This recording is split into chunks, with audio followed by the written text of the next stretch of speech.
శ్రీ హరివాయుగురుభ్యో నమః. శ్రీమదానందతీర్థ భగవత్పాదాచార్య గురుభ్యో నమః. శ్రీ జగన్నాథదాస గురుభ్యో నమః. శ్రీ విద్యాసాగర మాధవతీర్థ గురుభ్యో నమః. హరి ఓం.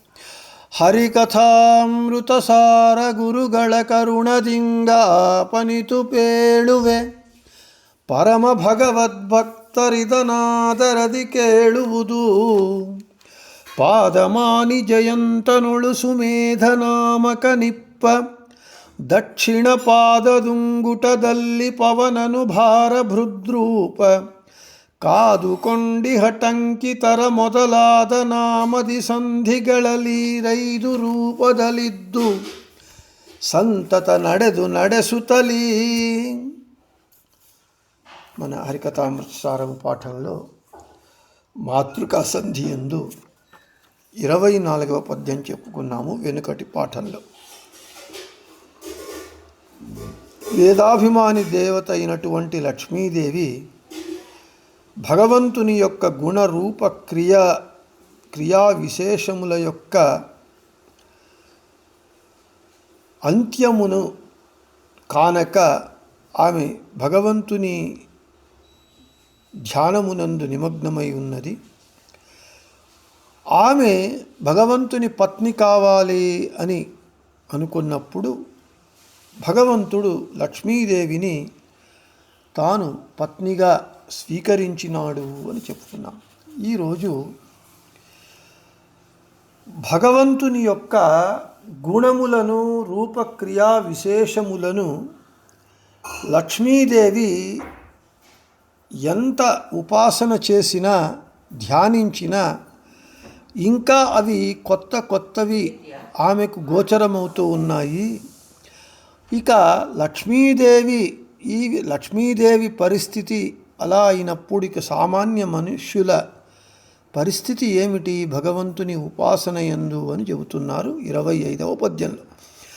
కోవిదరు ಚಿತ್ತೈಸುವುದು ಶ್ರೀದೇವಿಯೊಳಗಿಹ ನಿಖಿಲ ಗುಣತೃಣ ಜೀವರಲಿ ಕಲ್ಪಿಸಿ ಯುಕುತಿಯಲಿ ಮತ್ತು ಕ್ರಮದಿಂದ ದೇವಕಿ ಇಪ್ಪಳಂದರಿದಾವಿರಿಂಚನ ಜನನಿ ಈತನ ಆವ ಕಾಲದಲರಿಯಳಂತನೆ ನರರ ಪಾಡೇನು.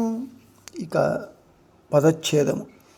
కోవిದರು ಚಿತ್ತೈಸುವುದು ಶ್ರೀದೇವಿಯೊಳಗೆ ಇಹ ನಿಖಿಲ ಗುಣ ತೃಣ ಜೀವರಲಿ ಕಲ್ಪಿಸಿ ಯುಕುತಿಯಲಿ ಮತ್ತು ಕ್ರಮದಿಂದ ದೇವಕಿ ಇಪ್ಪಳು ಎಂದು ಅರಿದು ಆ ವಿರಿಂಚನ ಜನನಿ ಈತನ ಆವ ಕಾಲದಲ್ಲಿ ಅರಿಯಳು ಎಂತನೆ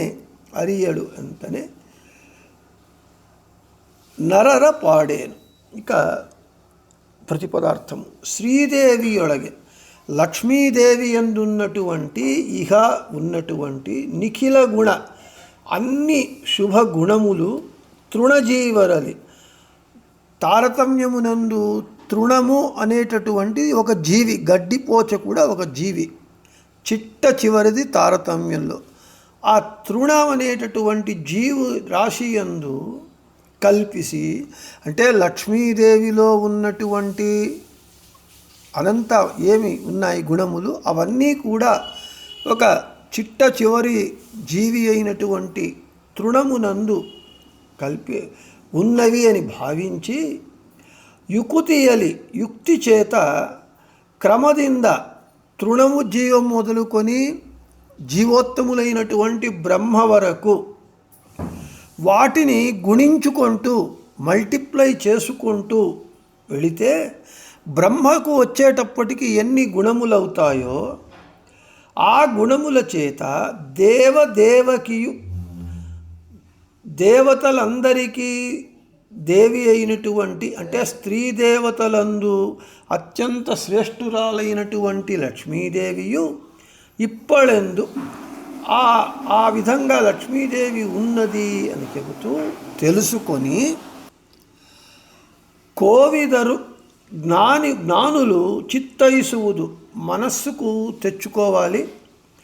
ఆ విరించియ జనని బ్రహ్మదేవుని యొక్క తల్లి అయినటువంటి లక్ష్మీదేవి ఈ తన భగవంతుని యొక్క గుణరూప క్రియలను యావకాలದಲ್ಲಿ ಅನಾದ್ಯನಂತ కాలమునకు అరియళంతనే సాకల్యేన సమగ్రముగా లక్ష్మీదేవియే తెలుసుకోలేకపోతున్నది అన్న తరువాత నరర పాడేను అత్యల్పులైనటువంటి మనుజుల పరిస్థితి ఏమిటి అని చెబుతూ ఉన్నారు.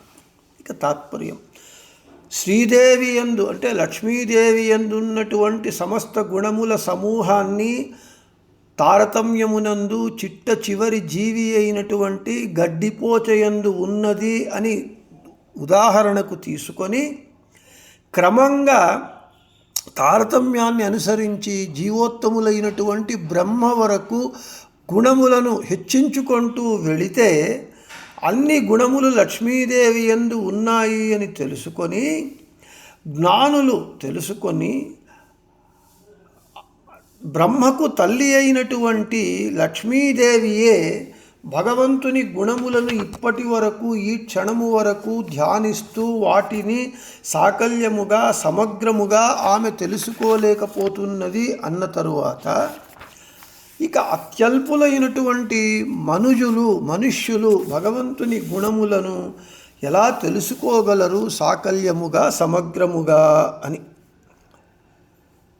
ఇక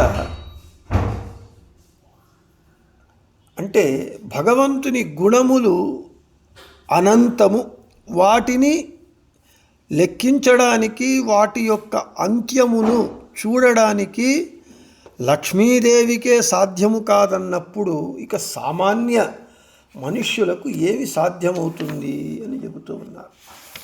దానికి ఒక ఉపాయాన్ని చెబుతూ ఉన్నారు, ఒక మార్గాన్ని. ఈ లక్ష్మీదేవి యొక్క గుణములు అంటే అందరికంటే జీవోత్తములైనటువంటి బ్రహ్మవాయువుల కంటే ఆమె గొప్పరాలు, పెద్దది ఆమె తారతమ్యంలో. బ్రహ్మవాయువుల వందున్నటువంటి గుణములకు అనేక రెట్లు లక్ష్మీదేవి అంది గుణములు ఉన్నాయి. అన్ని గుణాలను ఒక ఉదాహరణకు లెక్క పెట్టడానికి ఒక తారతమ్యమునందు చిట్ట చివరి జీవి అయినటువంటి గడ్డిపోచయందు ఉన్నది అని భావించి అజ్యూమ్ చేసుకొని అక్కడ నుండి తారతమ్యానుసారంగా తృణజీవి కంటే పెద్ద ఆ విధంగా అన్ని గుణములను హెచ్చించుకుంటూ వెళితే బ్రహ్మయందు ఎన్ని గుణాలు వస్తాయి, అనంతంగా వస్తాయి లెక్క పెట్టడానికి. అన్ని గుణములు కలిగినటువంటి లక్ష్మీదేవియే భగవంతుని యొక్క గుణరూప క్రియ విశేషాలను ఆమె ఆలోచిస్తూ ఉన్నదట ఈ క్షణము వరకు.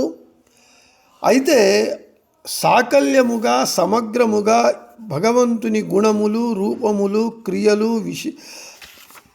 ఇన్ని అని ఇంతవరకు ఆమె లెక్కపెట్టుట పూర్తి చేయలేకపోతూ ఉన్నది అన్నప్పుడు ఇక సామాన్య మనుష్యులైనటువంటి మనము భగవంతుని గుణరూప క్రియా విశేషములను ఏ విధంగా ధ్యానించగలము, ఉపాసన చేయగలము, వాటి యొక్క సమగ్రతను ఎలా తెలుసుకోగలము అంటే భగవంతునికి అప్రమేయుడు అని పేరు. నేను ఎన్నో మార్లు చెప్పినట్లుగా మేయ అంటే తెలుసుకోతగ్గది, ప్రమేయ అంటే బాగుగా తెలుసు, అప్రమేయ అంటే సమగ్రముగా సాకల్యముగా తెలుసుకోవడానికి సాధ్యము కానటువంటి వాడు భగవంతుడు. కాబట్టి వానికి అప్రమేయ అని పేరున్నది. కాబట్టి భగవంతుడు మనం ఎలా ఉపాసన చేయాలి అని అంటే భగవంతుడు అనంత కళ్యాణ గుణ పరిపూర్ణుడుగా ఉంటూ ఉన్నాడు. సర్వోత్తముడుగా, సర్వతంత్ర స్వతంత్రుడిగా, జగన్నాథుడిగా ఉండి ఈ జగద్వ్యాపారాన్నంతా ఎవరి సహాయము లేక ఒక్కడే అనాయాసముగా ఈ జగద్వ్యాపారాన్ని నడిపిస్తూ ఉన్నాడు. ఇవన్నీ చూచినప్పుడు మనకు మొత్తానికి ఏమి చెబుతున్నారు అంటే భగవంతుని యొక్క సర్వోత్తమత్వము, సర్వతంత్ర స్వాతంత్ర్యత్వము, భగవంతుని యొక్క అనంత కళ్యాణ గుణపరిపూర్ణత్వము, భగవంతుని యొక్క సార్వభౌమాధికారత్వాన్ని అనేక విధాలుగా మధ్వశాస్త్రంలో ఏమి చెప్పబడిందో వాటినే జగన్నాథదాసుల వారు ఈ హరికథామృత సారము గ్రంథంలో చెబుతున్నారు. ఆ క్రమంలోనే మాతృకా సంధి యందు 25వ పద్యంలో అదే విషయాన్ని ఇక్కడ చెప్పినారు అని చెబుతూ ఈరోజు ముగించి రేపు 26వ పద్యము క్షీరదధి నవనీత ఘృతదడు అనేటటువంటి పద్యాన్ని రేపు చెప్పుకుందామని చెబుతూ శ్రీకృష్ణార్పణమస్తు, మద్భేషార్పణమస్తు, అందరికీ శుభమస్తు.